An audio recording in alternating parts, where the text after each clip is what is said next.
Hello friends, education channel पर आपका स्वागत है। और आज हम बात करेंगे पावर डायोड के बारे में। तो जैसा कि आप सभी जानते हैं कि डायोड हमारा जो होता है वो पी और एन दो टाइप के मटेरियल से मिलकर बना होता है। तो पहले हम यहाँ पीएन जंक्शन के बारे में जानेंगे कि पीएन जंक्शन कैसे फॉर्म होता है, जो आपकी डिप्लेशन लेयर बनती है उसके अंदर क्या क्या प्रोसेस होती है, क्या क्या जो हमारे नए कुछ कॉन्सेप्ट आएंगे उसके बारे में पढ़ेंगे। उसके बाद हम पावर डायोड के बारे में समझेंगे। तो मैं इस वीडियो को दो पार्ट में बनाऊँगा। इस पार्ट में पीएन जंक्शन के बारे में कवर करूँगा और दूसरे पार्ट में आपको जब पावर डायोड के बारे में समझाऊँगा कि उसकी कैरेक्टरिस्टिक क्या होती है, उसका कंस्ट्रक्शन क्या होता है। तो चलिए हम सबसे पहले हम पीएन जंक्शन के बारे में बात करते हैं। तो देखिए, सबसे पहले क्या होता है कि अगर हमने एक साइड हमने पी टाइप मटेरियल ले लिया और एक साइड हमने क्या ले लिया, एक साइड हमने एन टाइप मटेरियल ले लिया। तो इसमें क्या होता है कि एन साइड आप जानते हैं कि एन साइड क्या होता है, इलेक्ट्रॉन्स होते हैं, और पी साइड क्या होते हैं, आपके होल्स होते हैं। तो इलेक्ट्रॉन्स यहाँ से यहाँ जा करके क्या हो जाते हैं, रिकम्बाइन हो जाते हैं। तो रिकम्बाइन हो जाएंगे, तो जब इलेक्ट्रॉन्स यहाँ से यहाँ जाएंगे तो यहाँ तो पॉजिटिव चार्ज आ जाएगा इस साइड, और इस साइड जहाँ पे रिकम्बाइन होंगे वहाँ क्या जाता है, आपका नेगेटिव चार्ज आ जाता है। तो जैसे कि आप डायग्राम में देख रहे हैं, यहाँ पे इलेक्ट्रॉन्स के एन टाइप से गए और पी टाइप में क्या हुआ, आपका पी टाइप में जाके वो रिकम्बाइन हो गए। तो उधर क्या आया, आपका नेगेटिव आयंस हो गए हैं और इधर आके आ गए हैं आपके पॉजिटिव आयंस हो गए हैं।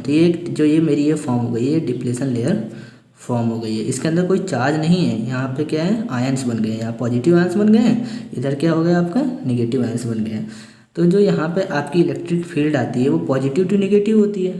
तो जो इलेक्ट्रिक फील्ड होगी वो इस डायरेक्शन में होगी कि पॉजिटिव है और ये नेगेटिव, तो ये आपकी ई हो गई, ठीक है। और जो आपका वो होता है फोर्स होता है, वो क्या होता है, इलेक्ट्रिक फील्ड के अपोजिट डायरेक्शन में लगता है। अब फोर्स अपोजिट डायरेक्शन में कैसे लग रहा है, आइए देखते हैं। तो एफ इक्वल टू क्या होता है, क्यू इंटू ई होता है, ठीक है। और हमारा यहाँ पे क्या है, क्यू क्या है, नेगेटिवली चार्ज है, क्योंकि इलेक्ट्रॉन थे तो क्या होंगे, नेगेटिव चार्ज होंगे। तो इस कारण एफ इक्वल टू क्या आएगा, माइनस ई आएगा। तो इसलिए एफ ई जो होता है हमारा अपोजिट डायरेक्शन में लगता है।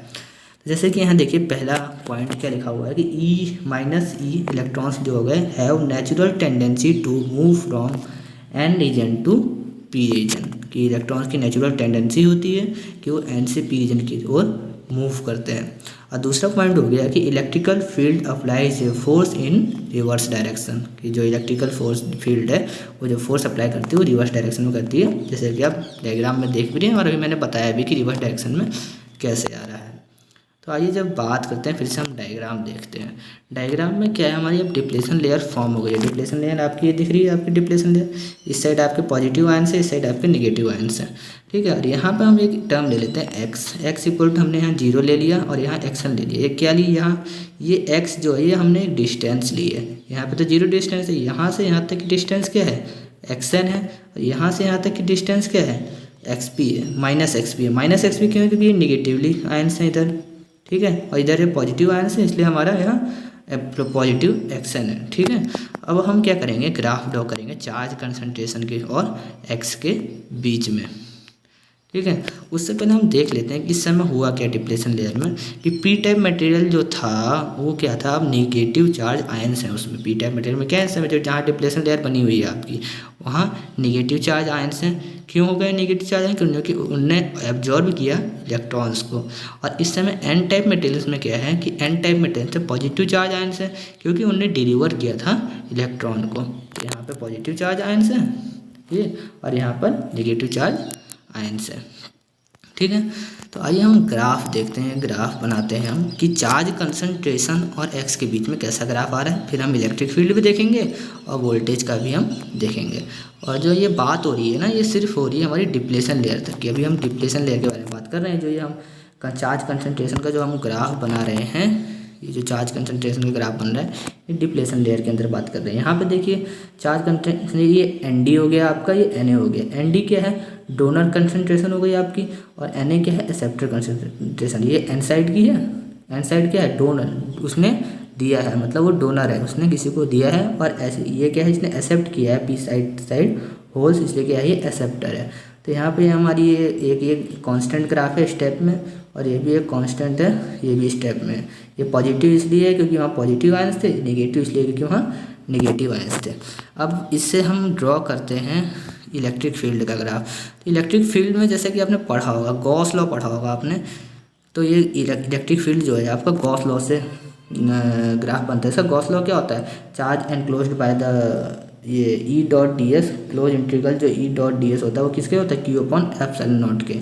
ठीक है, तो जो ये आपका ग्राफ बनेगा ये यहाँ पे क्या होता है, यहाँ पे इंक्रीज करेगा धीरे धीरे धीरे, और यहाँ पे क्या होगा आपका डिक्रीज करने लगेगा।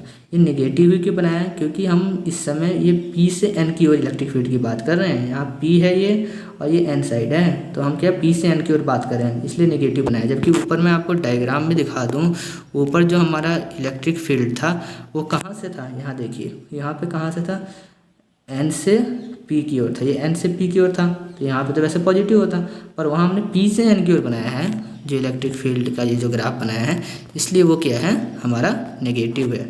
और यहाँ देखिए, यहाँ इंक्रीज होता हुआ क्यों दिख रहा है, क्योंकि यहाँ नेगेटिव आयंस है, तो यहाँ पे ये ऐसे थोड़ा सा इंक्रीज होता हुआ दिख रहा है, और यहाँ पे हमारा ये डिक्रीज होता हुआ दिख रहा है। ठीक है, तो ये हो गया हमारा। अब देखिए वोल्टेज का ये फॉर्मूला क्या होता है, V इक्वल टू होता है minus E dot D L. ये दिखा देता हूँ आपको, ये दिखा देखिए, V इक्वल टू क्या होता है, E minus E dot D L होता है। और minus E dot D L होता है, ई हमारा पहले से ही नेगेटिव है, ई क्या है आपका पहले से ही नेगेटिव है, तो वोल्टेज क्या हो जाएगा, माइनस माइनस प्लस हो जाएगा, तो ये वोल्टेज क्या आएगी मेरी पॉजिटिव में आएगी, तो ये आपकी पॉजिटिव में ये आपकी वोल्टेज एक टाइम पे ये कांस्टेंट हो जाती है। और जो ये है ना, इसे ही हम कहते हैं बिल्ट VBI, इसको हम कहते हैं बिल्ट इन पोटेंशियल, इसको हम पोटेंशियल बैरियर भी कहते हैं। ठीक है, तो ये मैंने आपको पूरा ग्राफ समझा दिया, जहाँ ND क्या थी, डोनर कंसंट्रेशन थी, और NA क्या थी आपकी एक्सेप्टर कंसंट्रेशन थी। तो ये आपका पूरा ग्राफ समझ में आ गया होगा आपको। तो अब हम आगे बढ़ते हैं, आगे हम बात करते हैं डिप्लेशन लेयर के बारे में थोड़ा सा और, कि डिप्लेशन लेयर जब फॉर्म हो रही थी तो बीच में आपको एक क्या दिख रहा था, एक जंक्शन दिख रहा था। ठीक है, इस साइड आपके पॉजिटिव आयंस थे, इस साइड आपके नेगेटिव आयंस थे। ये जो बीच में जंक्शन है ना, इसको हम कहते हैं मेटलॉजिकल जंक्शन। और यहाँ पे जो आपकी इलेक्ट्रिक फील्ड होती है वो मैक्सिमम होती है। देखिए लिखा है at the junction both electric field are added, क्योंकि इसकी पॉजिटिव की भी आयंस की भी ऐड हो रही है और नेगेटिव आयंस की भी ऐड हो रही है। तो यहाँ पर क्या होगा, जो आपकी इलेक्ट्रिक फील्ड होती है इसलिए वो मैक्सिमम होती है। तो कोई भी पेपर में मल्टीपल चॉइस क्वेश्चन में आ जाता है कि मेटलॉजिकल जंक्शन पे इलेक्ट्रिक फील्ड क्या होती है, मैक्सिमम होती है, याद रखिएगा। ठीक है, अब हम आगे बढ़ते हैं। आगे क्या है, बैरियर पोटेंशियल की मैंने बात की कि हम बिल्ट इन पोटेंशियल को ही बैरियर पोटेंशियल भी कहते हैं, और बैरियर पोटेंशियल को हम VN माइनस VP लिखते हैं, VN माइनस VP लिख सकते हैं। कि ये जैसे ये आपका ये था ना, इस साइड P था, इस साइड N था, जब हम सिर्फ अभी डिप्लेशन लेयर की बात कर रहे हैं, डिप्लेशन लेयर में VN, यहाँ पे कोई वोल्टेज होगी VN और इधर कोई वोल्टेज होगी VP, तो VN minus VP equal to VBI हो जाता है आपका। ठीक है, तो अब तक हमने कितना पढ़ लिया, देखिए हम क्या क्या पढ़ लिया, हमने डिप्लेशन लेयर के बारे में पढ़ा।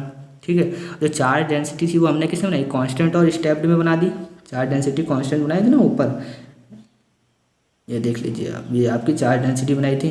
ठीक है, और उसके बाद जो है हमने क्या पढ़ा कि जो इलेक्ट्रिकल फील्ड होती है वो क्या होती है, ट्रायंगुलर शेप जा रहा है इलेक्ट्रिकल फील्ड का। देखिए यहाँ पे शेप क्या है, ये जो इलेक्ट्रिकल फील्ड का शेप देख रहे हैं आप, इलेक्ट्रिकल फील्ड का शेप भी जो है यहाँ पे ट्रायंगुलर है। ठीक है, और जो आपका वोल्टेज है वो क्या है आपका पैराबोला है। वोल्टेज क्या है आपका पैराबोला है। ठीक है, और वोल्टेज पैराबोला कैसे है, देखिए ये जो आपकी इलेक्ट्रिकल फील्ड है वो ट्रायंगुलर जा रही है ना, तो ये कि लीनियर कर्व बन रहा है। ये क्या बन रहा है आपका लीनियर कर्व बन रहा है। ठीक है, तो ये जब लीनियर कर्व बन रहा है आपका, तो लीनियर का इंटीग्रेशन, अब यहाँ पे क्या हो रहा है, ई का क्या हो रहा है, इंटीग्रेशन हो रहा है। यहाँ पे देखिए, तो ई का इंटीग्रेशन हो रहा है, तो लीनियर का इंटीग्रेशन क्या होता है, पैराबोला होता है। तो इसलिए आपका लीनियर का इंटीग्रेशन क्या हो जाएगा, पैराबोला हो जाएगा। ठीक है, तो इसलिए आपका जो वोल्टेज होता है उसका कर्व क्या बनता है, पैराबोला बनता है। तो आइए हम नीचे देखते हैं, नीचे क्या है, ये जो आपका फॉर्मूला है ये बिल्ट इन पोटेंशियल का फॉर्मूला, और ये काफ़ी इंपॉर्टेंट फॉर्मूला है दोस्तों, इसको याद रखिएगा। तो क्या होता है आपका VBI इक्वल टू क्या होता है, K into T upon E ln NA into ND upon N square, जहाँ NA और ND क्या है, हमारी चार्ज कंसनट्रेशन है। तो अब देखिए यहाँ से क्या दिख रहा है, अगर हम डोपिंग की डेंसिटी बढ़ाएं, डोपिंग डेंसिटी मतलब NA और ND को हम बढ़ाएं, चार्ज कंसनट्रेशन जो हमारी डोपिंग डेंसिटी है कंसनट्रेशन बढ़ाएंगे तो क्या होता है आपका VBI भी इंक्रीज करेगा। अगर हम NA और ND को बढ़ाएंगे तो क्या आपका पोटेंशियल बैरियर की जो वैल्यू होगी वो भी क्या करती है आपकी इंक्रीज करती है। यहाँ से आपको देख रहा है, ये फॉर्मूला याद रखिएगा, इसके ऊपर न्यूमेरिकल भी आ जाते हैं। ठीक है, तो आइए अब हम बात करते हैं ड्रिफ्ट के बारे में। ड्रिफ्ट के बारे में बात करने से पहले मैं आपको एक मेजॉरिटी और माइनॉरिटी कैरियर का कॉन्सेप्ट बताता हूँ। आपको मालूम होगा, जैसे कि अगर मैं बात करूँ, जैसे कि यहाँ पे आपने देखा ये इस साइड P है, ठीक है, इस साइड क्या है आपका एन है। तो एन साइड माइनॉरिटी कैरियर्स में क्या होते हैं, इलेक्ट्रॉन्स होते हैं, और पी साइड मेजॉरिटी कैरियर्स में क्या होते हैं, होल्स होते हैं। एन साइड में माइनॉरिटी कैरियर्स क्या होते हैं आपके, होल्स होते हैं, और पी साइड में माइनॉरिटी कैरियर्स क्या होते हैं, इलेक्ट्रॉन्स होते हैं। तो अब हम ड्रिफ्ट के बारे में बात करें। ड्रिफ्ट में क्या होता है कि ड्रिफ्ट की कंडीशन में जो होल्स होते हैं वो एन टू पी जाएंगे, तो वो माइनॉरिटी कैरियर्स हैं वो हमारे मूव करते हैं एन टू पी, और इलेक्ट्रॉन्स क्या होते हैं पी टू एन, जो पी टू एन हमारे इलेक्ट्रॉन्स मूव करते हैं, तो उसको हम कहते हैं ड्रिफ्ट की कंडीशन। तो आइए हम देखते हैं नीचे कि जब पी एन जंक्शन फॉर्म्ड होता है तो क्या होता है प्रोसेस। ये तो ड्रिफ्ट की कंडीशन हो गई। आपको ड्रिफ्ट और डिफ्यूजन दो होता है, तो अभी डिफ्यूजन और ड्रिफ्ट की कंडीशन एक और बार बता दूंगा आपको मैं।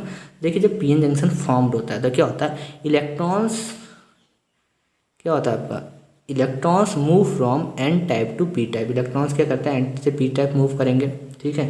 मान लीजिए ये है तो आपका पी है, ये एन है, तो यहाँ से इलेक्ट्रॉन्स एन से पी में मूव करेंगे, ठीक है।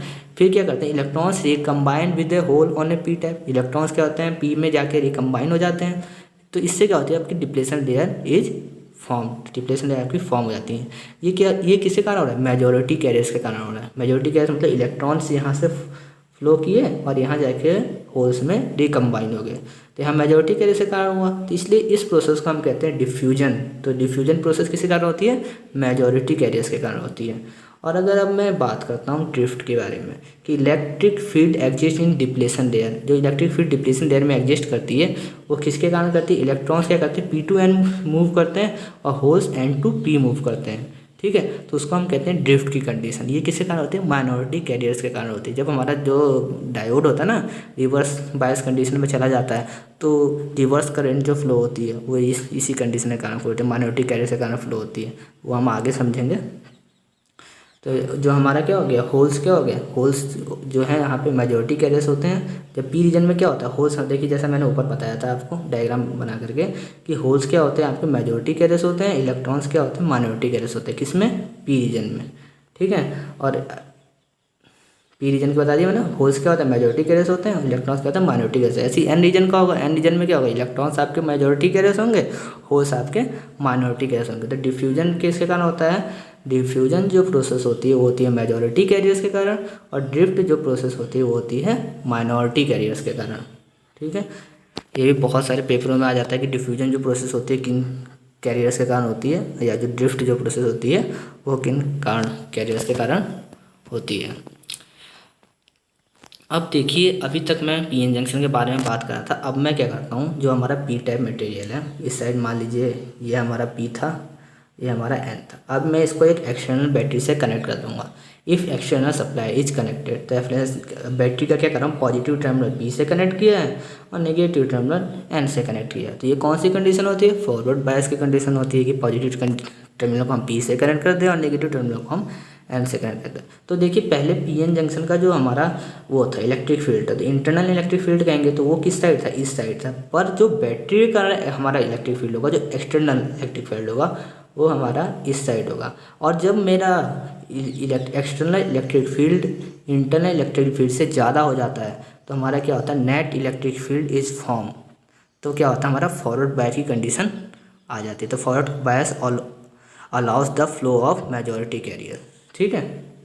तो ये हमारी फॉरवर्ड बायस की कंडीशन हो गई। फॉरवर्ड बायस कंडीशन में क्या हो गया, हमारा पीक हमने एक बैटरी कनेक्ट की और पी पॉजिटिव पी वाले टाइप को हमने पॉजिटिव से कनेक्ट कर दिया और एन टाइप को हमने नेगेटिव से कनेक्ट कर दिया, ठीक है। और अगर हम बात करें रिवर्स की, रिवर्स में क्या किया हमने, एंड ये आपका इस साइड क्या है, ये आपका एन है और ये आपका पी है। तो निगेटिव वाले को पॉजिटिव टर्मिनल से कनेक्ट कर दिया और पॉजिटिव वाले को निगेटिव टर्मिनल से कर दिया। तो क्या होता है इसमें हमारा ई नेट की बात करेंगे, इलेक्ट्रिक फील्ड जो नेट होगा वो क्या होगा, ई इंटरनल, ठीक है। इंटरनल तो इस साइड था जो हमारा पी एन जंक्शन ने पहले बना था, और बैटरी का जो एक्सटर्नल इलेक्ट्रिक फील्ड होगा वो भी इसी साइड होगा। तो दोनों इलेक्ट्रिक फील्ड क्या होगा, जुड़ जाएगा। तो इससे क्या होगा, डिप्लेशन लेयर बहुत ज़्यादा तब बन जाएगी, डिप्लेशन लेयर बहुत ज़्यादा बन जाएगी, मतलब डिप्लेशन लेयर क्या होगी, इंक्रीज करेगी। तो ये क्या करेगा, माइनॉरिटी कैरियर्स को ऑलो करेगा। माइनॉरिटी कैरियर्स मतलब होल्स को क्या होता है, होल्स उसमें एन से पी में जाते हैं, तो माइनॉरिटी कैरियर्स को ऑलो करेगा। तो इससे क्या कहते हैं हम, रिवर्स बायस कंडीशन कहते हैं। रिवर्स बायस कंडीशन में क्या होता है, डिप्लेशन लेयर की विड्थ जो होती है वो बहुत ज़्यादा इंक्रीज करने लगती है, ठीक है। अब हम बात करते हैं break down in a diode. कि ब्रेकडाउन जो होता है आपका डायोड में वो कैसे होता है। ठीक है, तो ब्रेकडाउन में एक वर्ड आता है एवलांचे ब्रेकडाउन। तो एवलांचे ब्रेकडाउन हम कहते किसे हैं। ठीक है, तो एवलांचे ब्रेकडाउन क्या होता है कि as reverse bias in a diode, जब डायोड पे रिवर्स बायस की कंडीशन आती है, डायोड इंक्रीजेस, जब रिवर्स बायस को हम इंक्रीज करते हैं, then beyond a certain value reverse current rapidly increase. तो वो जो उसके कारण क्या होता है, एवलांचे हमारा जो डायोड होता है वो ब्रेकडाउन कर जाता है, उसी को हम कहते हैं एवलांचे ब्रेकडाउन। तो वही लिखा है कि as reverse bias in a diode increase then beyond a certain value reverse current rapidly increase. और जो ये रिवर्स करेंट रैपिडली इंक्रीज करती है किससे कैसे करती है, माइनॉरिटी कैरियर्स की वजह से करती है। मेजॉरिटी कैरियर्स की वजह से नहीं करती, वो किससे करती है, माइनॉरिटी कैरियर्स की वजह से करती है। ठीक है, तो यही, तो अब दूसरा पॉइंट देखते हैं। दूसरा पॉइंट क्या है आपका, इन reverse bias E net increases. Reverse bias करने से हमारा इलेक्ट्रिक फील्ड जो होता है इंक्रीज करता है, तो minority carriers flow through the junction. तो माइनॉरिटी कैरियर्स क्या करते हैं, जंक्शन के से फ्लो होने लगते हैं। ठीक है, इसको मत लिखिएगा आप, ये जो लिखा है ये ऐसे लिखा है गलती से। ठीक है, तो क्या होता है, रिवर्स बायस की कंडीशन में क्या होता है, आपकी इलेक्ट्रिक फील्ड जब इंक्रीज करती है तो माइनॉरिटी कैरियर्स क्या होते हैं, वो फ्लो करने लगते हैं जंक्शन से इधर। ठीक है, और जब दूसरा पॉइंट क्या है आपका कि electric field required to cause avalanche breakdown, उसको हम कहते हैं ईबीडी। एवलांचे ब्रेकडाउन के कारण जो इलेक्ट्रिक फील्ड रिक्वायर होता है उसे हम कहते हैं ईबीडी। और जो हमारा voltage required to cause breakdown उसे कहते हैं हम बीबीडी। यहाँ पे देखिए जो voltage required to cause breakdown है उसे हम कहते हैं बीबीडी। और बीबीडी का फॉर्मूला होता है epsilon Na plus ND upon Na into ND into 2Q into EBD का स्क्वायर। इसकी डेरिवेशन होती है, इसकी डेरिवेशन नहीं कराई है मैंने, इसका सीधे फॉर्मूला लिखा है क्योंकि ये फॉर्मूला इंपॉर्टेंट है। और जब इस फॉर्मूले को आप थोड़ा और ईजी करेंगे तो ये फॉर्मूला याद करने वाला है कि BBD इक्वल टू होता है, जो आपका वोल्टेज ब्रेकडाउन की बात कर रहे हैं तो BBD इक्वल टू क्या होता है, एप्सिलॉन अपॉन 2Q ब्रैकेट के अंदर 1 Na प्लस 1 ND और ई क्या है, कैपिटल ई का स्क्वायर BD। ठीक है, तो यहाँ से आपको क्या दिख रहा है कि यहाँ से जो आपका ये है वोल्टेज जो है VBD वो क्या है, 1 डोपिंग कंसनट्रेशन है क्योंकि 1 Na ND है। तो यहाँ से अगर आप डोपिंग बढ़ाएंगे तो आपका क्या होगा, ये आपका जो वोल्टेज ब्रेकडाउन वोल्टेज है वो क्या कर रही है, इंक्रीज कर रही है। तो यहीं देखिए दूसरा पॉइंट क्या लिखा है आपका कि इफ़ डोपिंग इज रिड्यूस्ड, अगर आपकी सॉरी वो गलत बोल दिया मैंने, अगर आप डोपिंग कम करेंगे क्योंकि इन्वर्सली प्रोपोर्शन है ना, प्रोपोर्शन नहीं है, अगर डोपिंग आप कम करेंगे तो आपका क्या होगा, वोल्टेज इंक्रीज करेगा। ठीक है, तो if doping is reduced the voltage at which breakdown occur will increase. तो अगर हम डोपिंग को रिड्यूस करते हैं तो वोल्टेज क्या होती है, हमारी जो ब्रेकडाउन के पास वोल्टेज है वो क्या करती है, इंक्रीज करती है। ठीक है, तो अब जो दूसरा वीडियो मैं बनाऊंगा उसमें मैं बात करूंगा पावर डायोड के बारे में। यहाँ मैंने PN जंक्शन के बारे में पूरा बात कर ली कि ब्रेकडाउन कैसे हो रहा है आपका, और जो डिप्लेशन लेयर कैसे फॉर्म हो रही है, उसमें 2-3 आपके फॉर्मूले आए।